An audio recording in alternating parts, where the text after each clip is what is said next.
morning, afternoon and evening, YouTube land, and my subscribers, and I've had a few new subscribers, so thank you for that. And any comments more than welcome, good or bad, thumbs up, thumbs down. Anyhow, get back to this jumbo. If you didn't see the last video, or probably not the last video is my Lincoln, an unboxing, a Mark 1 Lincoln. However, video before that explains that the story behind this jumbo. It's a Mark 1 jumbo. I bought it off eBay, paid £200 for it, 180, but 20 was postage from Scotland, who I believed was a man called Ray, but it turns out that it was actually a female, Ray short for Rachel, so apologies on that one. But when I received the radio, it was well packaged, very well packaged, didn't look like it had been dropped or anything. The corners were fine on the box. Inside it was all well packaged, so no complaints there. But unfortunately, when I plugged the radio in, it came on, the lights came on, the power came on, but it had no receive, no noise whatsoever coming out the loudspeaker. And when I flicked through the blocks, when I transmitted through a dummy load and a power meter, it was erratic power. It did transmit, but it was erratic power. It was something like 1 watt on one block, 2.5 watts on another, and 6 or 7 on another. So the radio was all over the shop, and I don't know if it had been stored in a shed, a garden shed, or in an attic or wherever, but there was spiders' webs behind the plastic at the front here, where the channel readout is and the meters. It looked like little, it looked like, I don't know, spiders' eggs maybe, I'm not sure. But the lady, Rachel, Time Lady her handle was, lives in Scotland, apparently owned the radio for 36 years, so when she gave radio up, however long, I don't know any more history than what I've just told you really. You can only speculate and guess, but I would presume for the last few years of its life it didn't get any use and was just stored. So it was really a blessing in disguise, because if the radio had have worked, it would have worked in a fashion, because it had double low crystal fitted in there. And I'll come on to the repair. I've just picked the radio up. I've just got home about half an hour ago from Dave in Leicester, Cubwolf, who I appreciate everything he's done for me. It took him 6 days, and that's besides his normal job he does and family life and everything else, so he's done exceptionally well. But I hadn't heard of him, but it turns out he's a bit of a specialist, or some people call him an expert on these radios, and he's been fixing them for years. But he not only repairs them, he also does mods on them. Now I will read this list out. I've got a 2-page list of the jobs he completed on the radio, and yes, 2 pages of it. On the back it's a short brief piece to say where it now transmits and receives what band coverage. But I'll read it out quickly. I'm trying to make my videos a bit shorter so they get to the point and they're more interesting. It's pretty difficult when you've got a lot to say without repeating yourself, etc. So this is the work what was carried out. I'll basically read what's on there, but I'll try and do it quick. It says Mark 1 Jumbo, work carried out. Repair audio link via cell call plug that was causing no receive audio. So the little plastic plug at the back of the radio was missing, so that's why it wouldn't receive anything. Remove badly fitted low band mod, that was the double low crystal. Modify radio's band switch using the low band crystal so it now goes low, mid, high, so 26515 to 27865. Fix UK EEPROM. He's EEPROM'd it as well. It didn't have an EEPROM before. Fit UK EEPROM on the ANL switch, which should be used when the radio is on high band and switched off when using on low to mid band. Now when you're on the Muppet block, as it were, the UK40, a little dot is displaying beyond the 33 there. Look, that's on channel 33 UK Muppet, but there's a dot. That dot lets you know basically that you're on the Muppet block. It says you will see a dot on the right hand side of the channel display when the UK40 and the radio drops into the right frequency without having to pull the tune at 9 o'clock, etc. So you haven't got to do anything else other than flick the switch up. Excuse me. It says moving correctly done Roger bleep switch. It only muted the bleep's audio but kept the delay from the high filter switch to the noise blanker switch and reinstate filter switch functionality. Replace the antenna AB changeover relay, which was an intermittent with a brand new relay. Carry out mod to the FM transmit audio circuit to improve it, VCO modulation. Carry out mod to the bias circuit on the final so it was biased correctly. I had to replace the 2SC 1969 final that had a leak from the base to emitter, which was holding the bias voltage down to 0.38 volts and producing low power.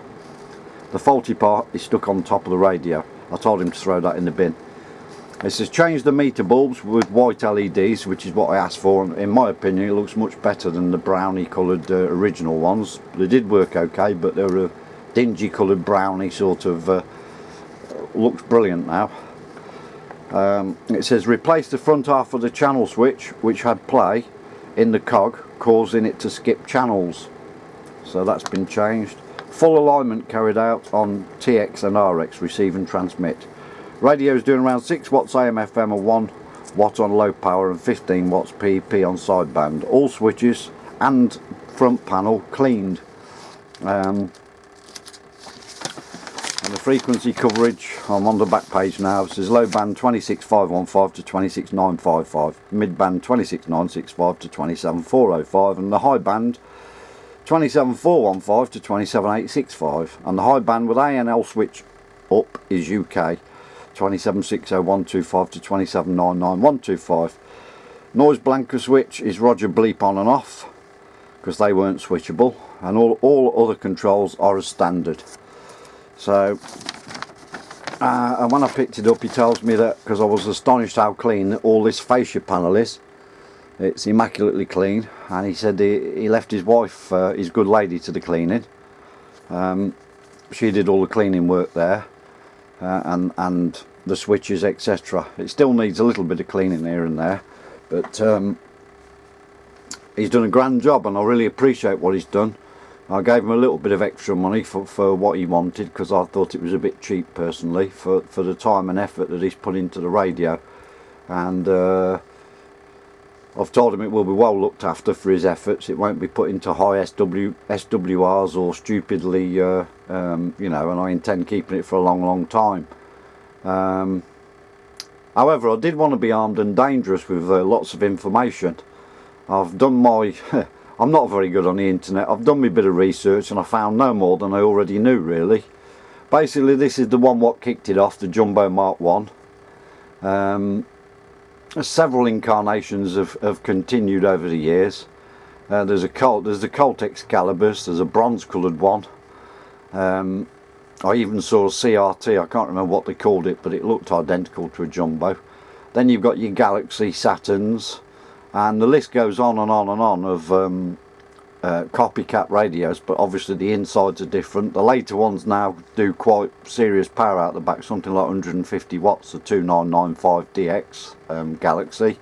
They do a low powered version as well. It's got a frequency readout, whereas this one's only got a channel readout. On this radio it came with this frequency counter there. I'm not sure if you can see it. I'll readjust this. I've mounted this to a tripod, my camera, so you don't get any wobbly today while I'm talking. Nobody's going to be suffering or feeling like they've got travel sickness. So I've mounted a bracket to my table and put the camera on. But as I say, I wanted to be armed and dangerous with a lot of information for you. All I know is the Mark 1 Jumbo had a multi-mode 2 board fitted inside of it. I'm not sure if it's the Mark 2 or the Jumbo 3 that had the Concorde board fitted to it. And I asked Dave and said, which one's the best in your opinion? And he seems to think the Jumbo 3. I can't remember for what reason he said that. Whether it's a better radio to work on, or more reliable, or works better, I don't know. I don't know the answer, but yeah, so I wanted to blind everybody with a bit of information, and I've come up with nothing. Originally, I believe that these radios were smuggled into the country 35 odd years ago. Initially, what made them illegal in the UK was the fact that there was no duty, no tax paid on them. Obviously, as well as that, they had sideband, which at the time was illegal, and AM, which was illegal. And when they did become legal in 1981, We had the UK Muppet block. Obviously that was 4 watts if your area wasn't above a certain height, and you know, rules and regulations. Now it's fairly unregulated. No licence to buy. It used to be £15 apparently. The rather landish people years ago who used to transmit a fair bit of power and possibly use AM, used to wipe people's TV sets out and cause all sorts of interference. In fact, now it's probably a full circle. One of your neighbour's TVs is likely to wipe your radio out. And when I actually watched this working, when I picked it up, Dave says you'll have to excuse the noise. Here at the moment it's very low. It's only £3.5. You won't see the meter, I shouldn't think, from this video. But the meter's resting just over a 3. At his house it was about a 6, because his next door neighbour's solar panels are interfering. So yeah, it's turned a full circle over the last 35 years of interference. Radios don't seem to interfere with people's TV sets, and there's that many devices people use these days with Wi-Fi for the internet, which of course wasn't around then, mobile phones and everything else. But hopefully this wraps this video up. I will do a short clip. There's nothing on sideband whatsoever for last 3 weeks to the month. I've not heard it. Not heard Italy, Poland. I've heard nothing on sideband, so it's no good showing your radio working on there because there's nothing going. Completely dead. When the midweek, or particularly this Sunday, when the net's on in the afternoon, I'll do some work on the radio so that you can hear it. So that you can hear it working and see it working. I'm not sure if I mentioned the squelch mod, but he did a squelch mod to the radio as well. So once you've got the squelch up and somebody talks, it doesn't go with a thump initially when it breaks the squelch. So he's put like a soft squelch on the radio as well. So I'm more than impressed. Very happy now with the radio. And looking back, it's probably a good thing that the radio didn't work when I got it, because I wouldn't have found Dave. I wouldn't have took it over there, and he wouldn't have worked his magic on the radio. It might not be the cleanest jumbo you've ever seen. I can't claim, oh, it's like brand new, and I've got the box and the instructions from day one. I have got a booklet actually with it.